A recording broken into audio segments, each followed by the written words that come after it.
Well, it's been 20 years since the attack on 9/11. President, CEO, Borealis Threat and Risk Consulting, and author Phil Gurski joining us on Canada Now. Well, Phil, it certainly was a where were you when moment. Take us back at 20 years in the life of Phil Gurski, and where were you 20 years ago?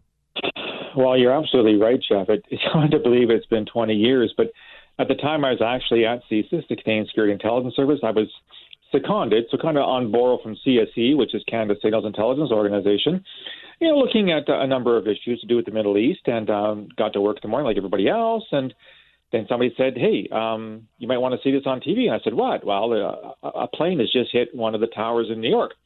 And I said, okay. I wasn't really concerned because, there have been reports of, like Cessnas and stuff like that, losing altitude or whatever, hitting buildings. And so I went into the room, and sure enough, TV was on, and there was smoke coming from one tower. And as we were watching it, a second plane banked into the second tower. And this isn't a Cessna. This is a full-body passenger aircraft. And at that point, it's like, oh, my God, this is not just some guy that, lost control of his aircraft. This is a planned attack. And then from there, the rest is a bit of a blur. I went back to CSE that morning because I was called back, and then went back to CSIS the day after to try to figure out exactly what had happened. And most importantly, from our perspective, Jeff, way back then, was there any involvement from Canada? Because if you remember back to the so-called millennial bomber, Ahmed Rassam, back in 1999, he was going to attack LA Airport from Canada. He would try to cross the border in BC. And if he got there and been successful, that border would have been shut tighter than I don't know what. And so we wanted to make sure none of our targets, people of interest, were involved. And sure enough, they weren't. But and it was basically a turning point in my career from a Middle East sort of, specialist into a terrorism analyst. Yeah, and boy, we're certainly going to cover that. Of course, the Pentagon gets hit, United 93 crashing in Pennsylvania. When did you first believe that this was an act of terror? Was it when the second tower was hit? It was. It seemed the fact that, one passenger airplane could be a coincidence, mechanical failure. There were even incidents where some pilots committed suicide by, flying a plane into the ocean kind of thing. But for two things to hit within minutes of each other in the same locale in Manhattan, take out two iconic towers. And, of course, you mentioned the Pentagon as well, and the fourth plane that crash landed because the passengers basically tried to take over. This was far too much to be a coincidence. And the other thing, too, of course, Jeff, is that from an intelligence perspective, there'd been hints and warnings about Islamist extremists planning things.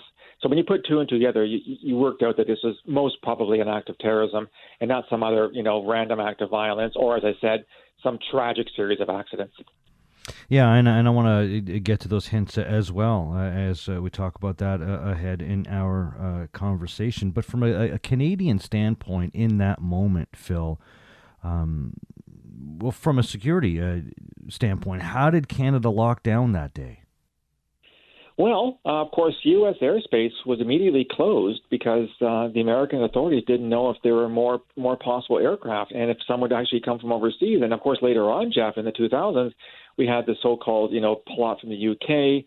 with, trying to smuggle, things into drinks. So this was a sort of a proven method for terrorists to use. And so the Americans, I think very understandably, closed down the airspace. And, of course, that meant an awful lot of flights that were already approaching U.S. airspace had to divert. And a lot came to Canada. And there's this famous story, of course, for a lot of planes landed in Gander in Newfoundland. And I've been to Gander, and I've been to the airport, and there's a special section there where all the passengers who landed thank the Newfoundlanders for opening their doors to take complete strangers in because the airspace wasn't open for a couple of days. So, of course, we, like I said, from an intelligence perspective, we wanted to make sure there were no viable, provable Canadian links. I mean, my God, Jeff, if this thing had been planned from Canadian soil, can you imagine the repercussions for Canada-U.S. relations? Not just intelligence sharing, but, trade and economics and politically, it would have been a disaster for us in Canada. And that's why we had to demonstrate that, no, none of the hijackers were Canadian and none of the planning took place on Canadian soil. How long did that take to determine? Like, would that information have been turned around within a day or so? Weeks. It took weeks. So basically what you wanted to do in the immediate aftermath is, at any given time, CSIS has a number of people under investigation, under its legislation. It can investigate people who pose threats to national security for a whole variety of reasons. So your first task is, where are the people we're interested in? Do we have eyes on them? Do we know where they are? Whether it's physical surveillance or if you get a federal court warrant, that's what's called a Section 21 warrant. Can you find out, they made a telephone call this morning from Brampton. Well, that means they're not obviously on an aircraft somewhere.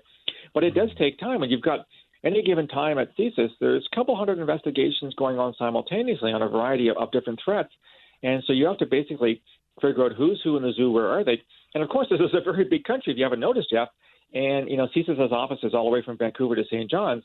So you're coordinating across time zones and you're coordinating across offices to make sure, yes, we know where the people that worry us are, and we can categorically or confidently say they had no link to this event in New York and Washington. Just to remember the feeling from back then.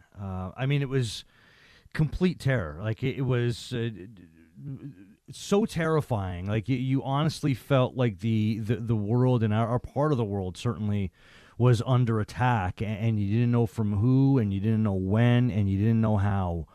You looked above, certainly. And I another memory I have, Phil, is whenever it was that flights returned to airspace, I guess in the next couple of days or whatever it was, I remember being in downtown Toronto, and I would see a plane flying overhead, and we had seen the video over and over and over again on the news of the planes hitting the buildings in New York. And those were the images that were burned in our heads, at least a couple of the images that were burned in our heads. So you'd be looking down in the middle of downtown Toronto with all of these tall buildings, and you would look up and you would see a plane in the air. And I remember the first time I happened to see a plane in the air while I was standing near a giant building. And I wasn't the only one, but we ducked.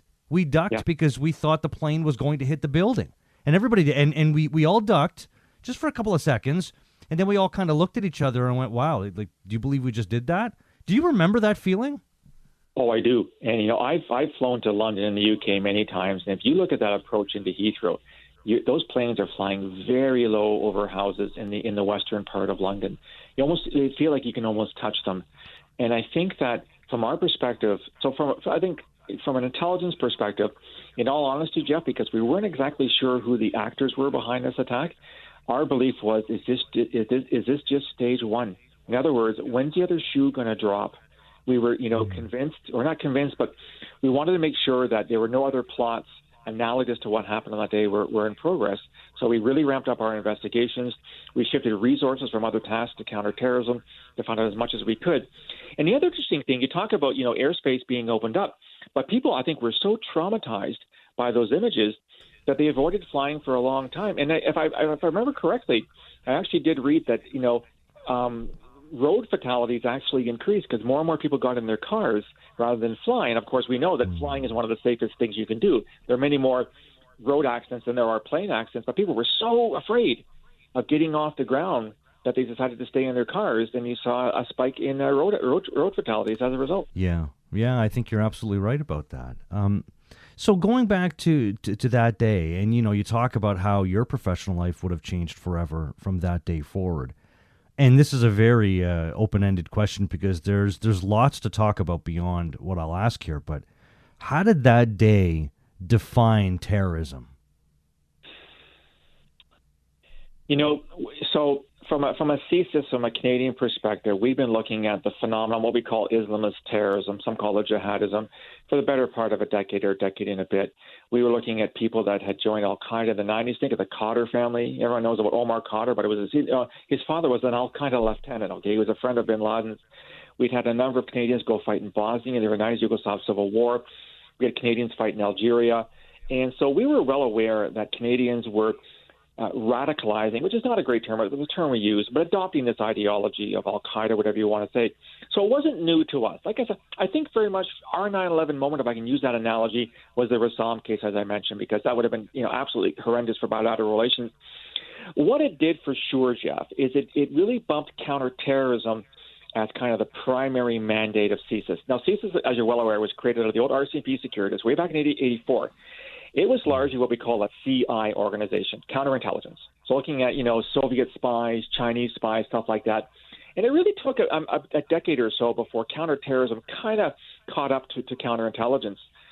That definitely shifted big time as of 9/11. And so for the 2000s into the 2010s, which is when I worked at CSIS, there's no doubt that counterterrorism was by far the operational priority. Not to say we didn't do counterintelligence, we did. But in terms of resource allocation and perceived government prioritization, counterterrorism was the thing we needed to do. And as it turned out, in the 2000s, we have the Toronto 18 you and I have talked about, other plots in Canada, other foreign fighters. I think, and I'm biased being a former terrorism analyst, but I think that was the right move, was to see terrorism as the single greatest national security threat in Canada. Let's go even further back. The Soviets move in on Afghanistan in 1979, Phil, and the U.S. goes in to help Afghanistan. 1 million Afghans die within the next 5 or 6 years. Al-Qaeda would form a couple of years after that. Is that when terrorist groups, at least as we know them now, were born or took on a whole new form? Not born, but certainly I think ramped up. So, there's an interesting theory. It's called the wave theory of terrorism, Jeff. And I won't go into details, but the current wave is what we call basically the Islamist wave of terrorism, and it dates from 1979. So it was the Soviet invasion, the Iranian Revolution in February, and then this attack on the Grand Mosque in Mecca by a bunch of jihadis as well that the Saudis had to thwart.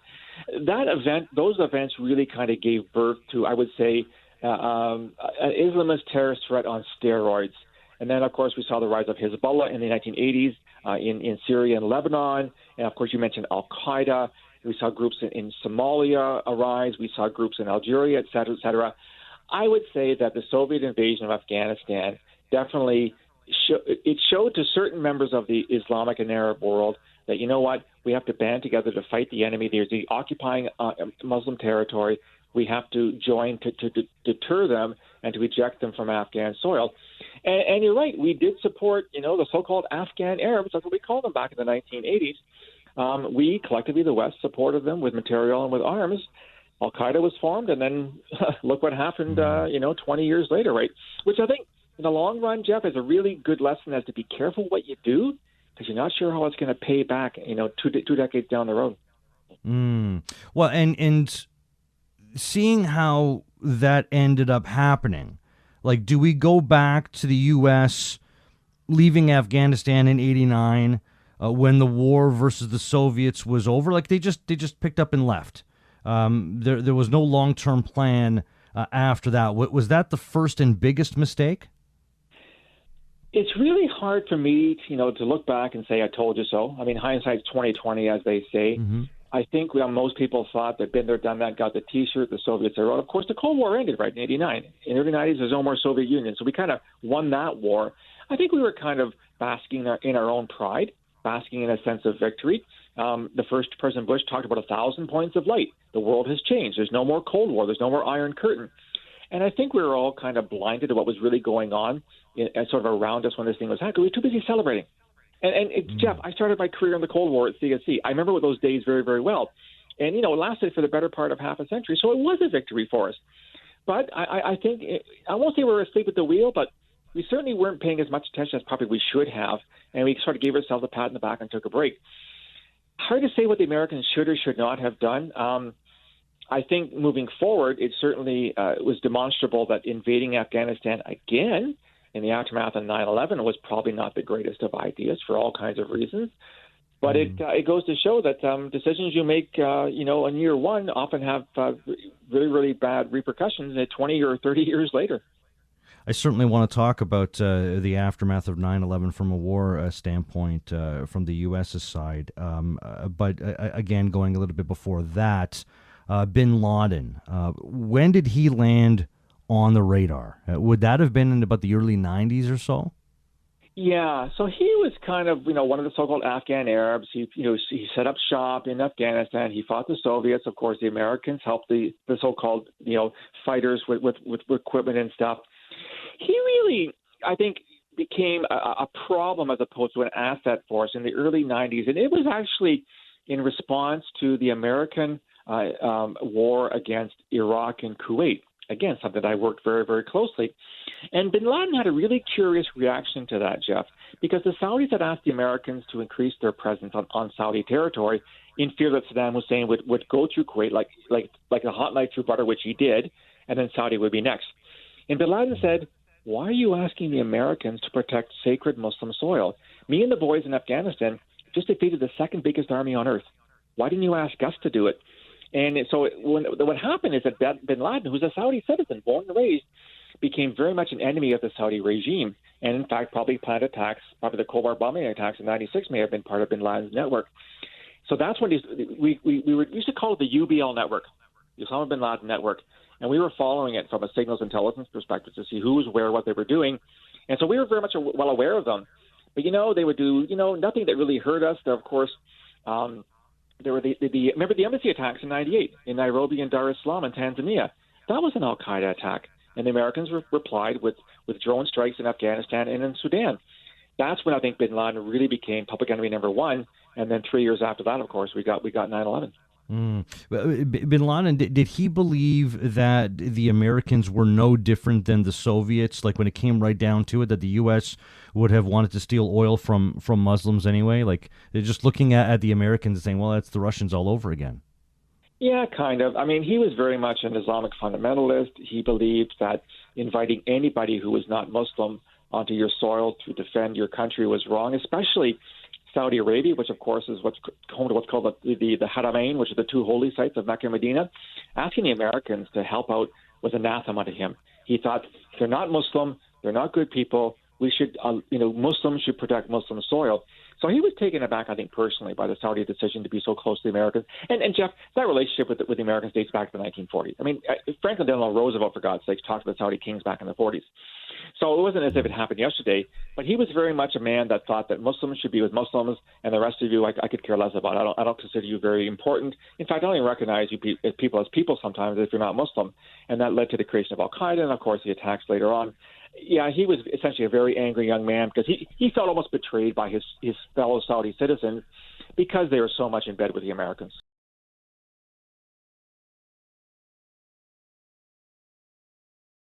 Let's talk once again about terrorism and counterterrorism and its priority. I guess specifically in the U.S., since we're talking about attacks that happened in the U.S. 20 years ago. I mean, Clinton said in late '99 that the U.S. was on high alert of an attack by al-Qaeda. In less than 2 years, 9/11 happens. Bush, a month before 9/11, was briefed that bin Laden wanted to hit the U.S.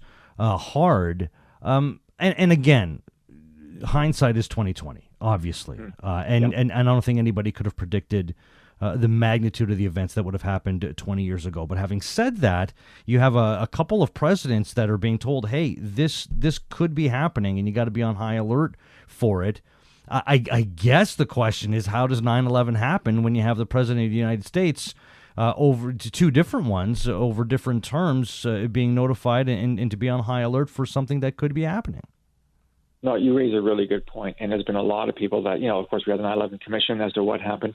I think from my perspective, you have to look at it from a number of ways. At any given time, you're dealing with a multiplicity of threats. Some are real, some are not. Some people will say stuff online, I'm going to do the X, Y, or Z, and these guys couldn't organize a piss up in a bar. And they have no intention and actually no capability of doing so. The problem is that when you have this information, you got to run it down. Like, is it true? Is it not true? Is the person capable? Are they not capable? Do they have a network? Do they don't have a network? Do they have a target? They don't have a target. And that takes time and resources. There's also this notion that, intelligence is just one part of the picture. So, you may inform the prime minister or the president you found out, these things are happening. They can make a choice to use it or to ignore it. They have other considerations to take it, to worry about the economy or panicking the public or things like that.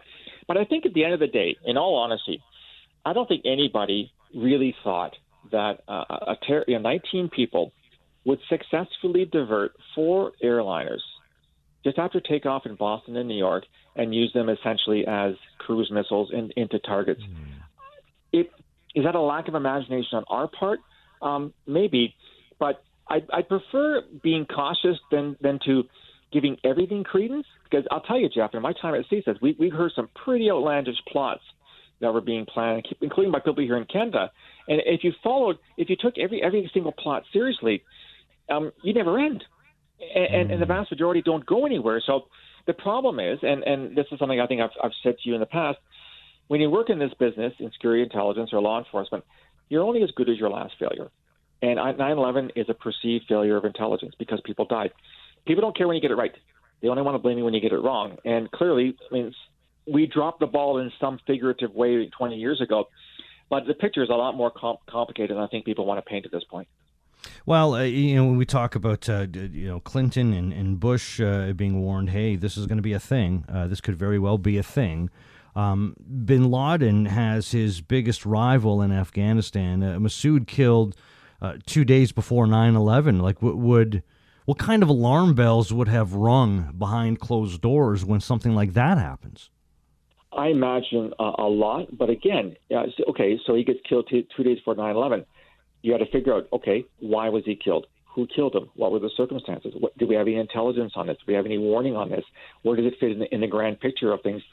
The one thing that really, bugs me as a former intelligence guy, Jeff, is working for CSIS is not like 24. You don't get up Monday morning and by Monday evening you've got something solved. It's a lot more complex than that.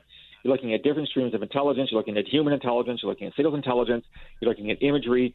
It all has to be corroborated. It has to be tested, and that takes time. It doesn't happen, by you snap your fingers and you have all the answers.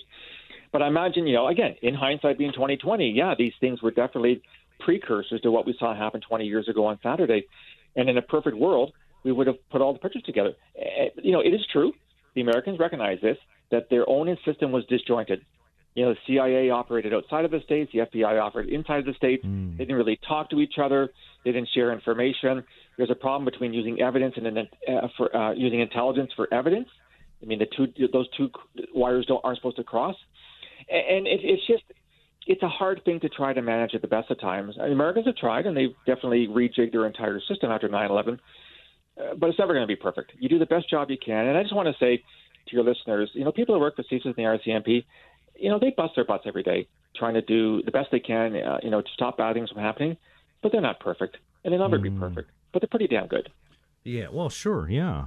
I'm fascinated with how you look back 20 years ago, how this ended up being new territory in that a country would wage war on a terrorist group. And, the U.S. needed to get congressional support. They got it. And then how much open-ended power a president could wield. Do you remember 20 years ago or so now in hearing about this and having some concerns about that? Well, for sure. I mean, the President Bush announced a war on terrorism. And I'm thinking at the time, man, you don't declare a war on things. We've had how long has the war on poverty been going on, Jeff?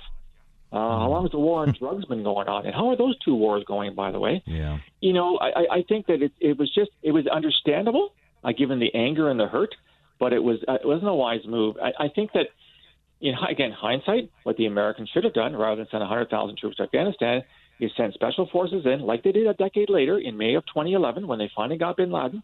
Use your intelligence, find out where he is, send the JTF-2 boys or the Rangers or whatever, your crack troops, go in, get him, and get the heck out of Dodge. There's no footprint. It's hard to, for people to blame you, and you're not an unwelcome guest for 20 years, which is what happened in Afghanistan and what happened in Iraq and what's happening in Somalia with the Ethiopian troops. So, but I think that there was just so much going on and such a demand for revenge, such a demand for finding those responsible, bringing them to justice, that all the cards were on the table. But, I think if cooler heads had prevailed, they would have had a much more of a surgical input rather than a huge, massive troop deployment. I just was reading this morning, Jeff, some of the guys that have been in Guantanamo for 20 years are finally going on trial. And you know what Guantanamo's done to U.S. reputation, right, in terms of lack of due process, lack of justice. Yeah. And that was a huge mistake, too. But, again, I mean, in light of what was happening, I understand. I don't support it, but I understand it. A lot of people were really, really hurt back then, and they said, throw the rule book out the window. We're going to find these guys come hell or high water, and we're going to bring them to justice. Yeah, and going back to Guantanamo Bay almost 20 years ago, January 2002, the U.S. turns Guantanamo Bay into a a military dog kennel for Afghan dirt farmers, as it turns out. Interrogation methods got out of hand. Did any of that get information that was needed to capture perpetrators or prevent future attacks? Oh, for sure it did. I have no doubt about that. But the problem is you can get information, but it often depends how you get the information, how it's perceived to get the information. So Khalid Sheikh Mohammed was finally going on trial. How many times was he waterboarded? And waterboarding is simply an unacceptable interrogation technique. But again, the rule book was set aside. People turned a blind eye because they wanted answers. But I think that shows that when something of this magnitude happens, we're only as good as our principles. And as angry as we are, and as much as we want to get to the bottom of this thing, we can't throw that rule book out. And in many ways, the Americans did. And I think as a result, I think your reputation has suffered. And now that allows other states to say, well, if the Americans are doing it, well, why can't I do it? Mm-hmm. So the Chinese have 1 million Uyghurs, in a concentration camp in northwest Xinjiang province. Well, the Americans have people in Guantanamo. We're just having these people in education camps, which are actually concentration camps. It opens the door to all kinds of human rights abuses. And we did good intelligence, but what was the cost of that intelligence in terms of our reputations and our standing in the world? And I'd answer, I don't know if it was worth it in the long run.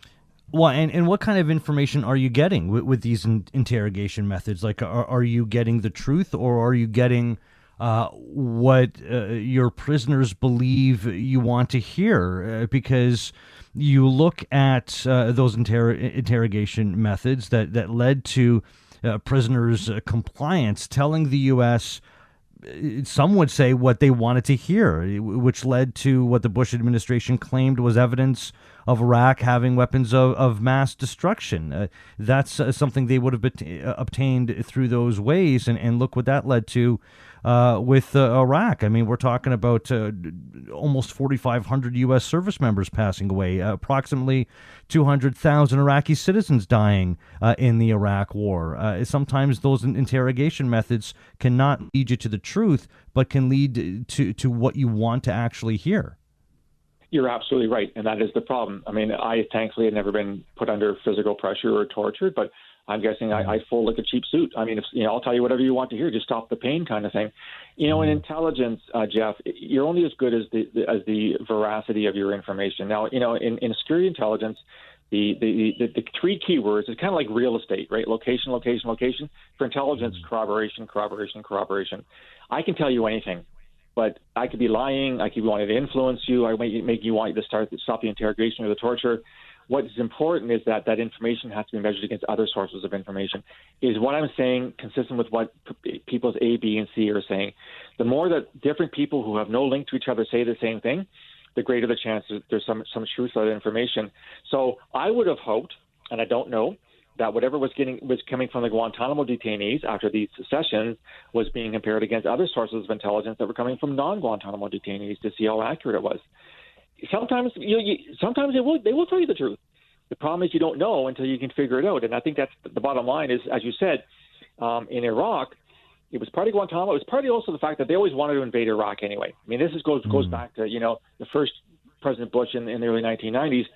That war was going to happen regardless, but it was a dumb decision. We knew that here in Canada. We knew that Saddam Hussein did not have links to Bin Laden and Al Qaeda. We knew that the WMD was more of a ruse. His own generals were telling him things that they knew he wanted to hear, because if they said we don't have them, next thing you know they're killed because they're not making enough progress. But yeah, I think the bottom line is, it's all about information gathering. You got to gather it properly. You got to corroborate it. And then you got to see that it's used properly. And a lot of that didn't happen because of Guantanamo. Would you go as far as saying that the U.S.'s obsession with Iraq is the reason why the Taliban still exists, at least in part? In part, I would do that, because there's no question that as of April or March of 2003, and true story, Jeff, I was actually in Windsor, Ontario, giving a talk on terrorism 2 days before the Americans went into Iraq. And I remember most of my audience was American. I think I'm going to tell you guys something you're probably not going to hear, but I think this is because it was written in the stars, right? We're going to go into Iraq. I said, I don't think this is a good move, because I don't think that Iraq is truly a state sponsor of terrorism. And surprisingly, I actually got a lot of agreement with the crowd. Resources were reallocated. the new soup du jour was we got to figure out what's happening in Iraq. Where are the WMD? Where are the terrorist groups? And as a result, resources were taken away from Afghanistan. And I think that allowed the groups like Al-Qaeda a bit of respite. This is probably why bin Laden was able to maintain his freedom for a decade, because, yes, we were still looking for him, but not to the same extent we were before that, because we had, look, Jeff, you have finite resources. You have finite signals intelligence resources, human intelligence resources, imagery resources, and when the president decides to invade another country, it's like squirrel, all your resources go in that direction. And therefore you're taking away from other ones. You're robbing Peter to pay Paul is what happens. So I don't want to say that we weren't looking at Afghanistan, because we still were, but I think we had competing priorities. And in the early 2000s, the priority was Iraq. And Iraq went south real quick. And the Americans had to, what was it, the surge in 2009 or whatever it was? So, they had a hard time for the better part of a decade, and that eats up resources like crazy. And we only have limited attention spans at the end of the day. And then Obama, shortly after taking office, decides the U.S.'s presence in Afghanistan should have more of a narrowed focus on Al-Qaeda. The world and the U.S.'s enemies know how many U.S. troops are there and for how long. 18 months. I mean, again, looking in retrospect, how's that for showing your cards to your opponent? Well, exactly. And the thing is that the Taliban famously said, you have the watches, we have the time. And, the Taliban were smart at the end of the day. The last couple of years, they have not been attacking U.S. forces. I think there's only been 24 U.S. deaths, with the exception of the attack on the airport 2 weeks ago, or was it 2 weeks or a week? Oh, my God, how time flies.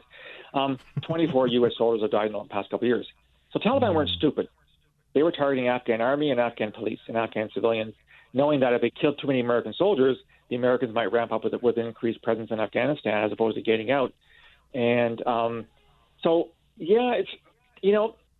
I think if there's one lesson here for anyone, it's invading and occupying a country and trying to make it something else is probably not a great idea to begin with, especially where you don't have the language skills, you don't have the cultural skills. And I don't know about you, Jeff, but if someone all of a sudden decided to come into your house and occupied your living room, would you be a happy camper? I know I wouldn't be. And why would you cooperate with them? So the bottom line is, invading countries is generally not a good thing to start with. Well, talking about Pakistan, what did it take for the U.S. to get bin Laden after intelligence suggested that he was in Pakistan, where the U.S. did not have a right to be? Well, exactly. And what does it say about our relationship with the Pakistanis? What does it say with how far we can trust them? I mean, my good Lord, the head of the Pakistani ISI, which is their intelligence service, just went to talk to the Taliban. Wouldn't it be nice to be a fly on the wall for that conversation? Because Pakistan did give basically havens for the Taliban for decades. And Pakistan has its own terrorism problem with other Taliban and other separatists in the southwest corner of their own country. So they're playing a dangerous game. But, the problem is you're 10,000 miles away. You've got to rely on allies or perceived allies in the region. And sometimes those allies really aren't playing on the same team that you are, because they have their own interests at hand. And so we relied on them, and they weren't giving us the goods. They were basically playing, both sides of the coin. And Pakistan looks pretty good right now because the Americans and all the allies have pulled out, and Pakistan's still there, and they still have their friends in the Taliban. So maybe we should be congratulating the Pakistanis for their foreign policy as opposed to ourselves for our foreign policy. I wouldn't want to say that out loud, which I just did, but again, it goes to show that, they're next door neighbors. They know a lot more about Afghanistan than we ever did, and they're there to stay. Pakistan's not going away anytime soon. You can't pick up Pakistan and move it, whereas we decided to, withdraw our forces and withdraw our presence. And now look where Afghanistan is, unfortunately. Phil, 20 years later, can a 9/11 ever happen again? Airplanes used as weapons, maybe more specifically? Absolutely. I would not take anything off the table, Jeff. Clearly, security is a lot tougher. Do you remember what it was like flying before 9/11? Wasn't it a treat? Is it a treat now? It's anything but a treat now, right? But it's not impossible. We know that terrorist groups are looking at using substances that are hard to track. The plot back in 2007, 2008 with the I forget what it was with the pop bottles. That was something that we luckily got a hold of at the last second. We had the underwear bomber that tried in 2011, 2012. We had the shoe bomber shortly after 9/11. They're always trying new methods to try to escape security, and security has to be pace for pace with them. it's often said we're one step behind the bad guys in many ways, and I fear maybe that's true. But no, the bottom line, Jeff, is that especially in the wake of the Taliban takeover, all the jihadis online are bragging. They're bragging much as they did in 1989 when the Soviets left. They're saying we defeated another superpower. God is on our side. And these people are now thinking that, gee, maybe it's the time to start planning other things. So, Al-Qaeda is still going to get havens from Afghanistan. One thing that nobody's talking about, which really surprises me, should we not be worried about Canadians and Americans and Westerners now going into Afghanistan as foreign fighters because there's now another terrorist haven there? Maybe we should, in the same way they went to the caliphate in 2014 in Iraq. But no, I think, unfortunately, Jeff, you and I only talk about bad things like terrorism, and I got a sneaking suspicion this isn't the last time I'm going to be on your show because the terrorists keep thinking up bad ideas, and the good guys try to keep thinking of ideas to thwart them. But it's a constant arms race between the two. Check out BorealisThreatandRisk.com. President and CEO, Borealis Threat and Risk Consulting, and author Phil Gurski. Phil, thanks for taking us back 20 years and since then as well. Really appreciate it, Phil. Thank you. My pleasure, Jeff. You have a good day.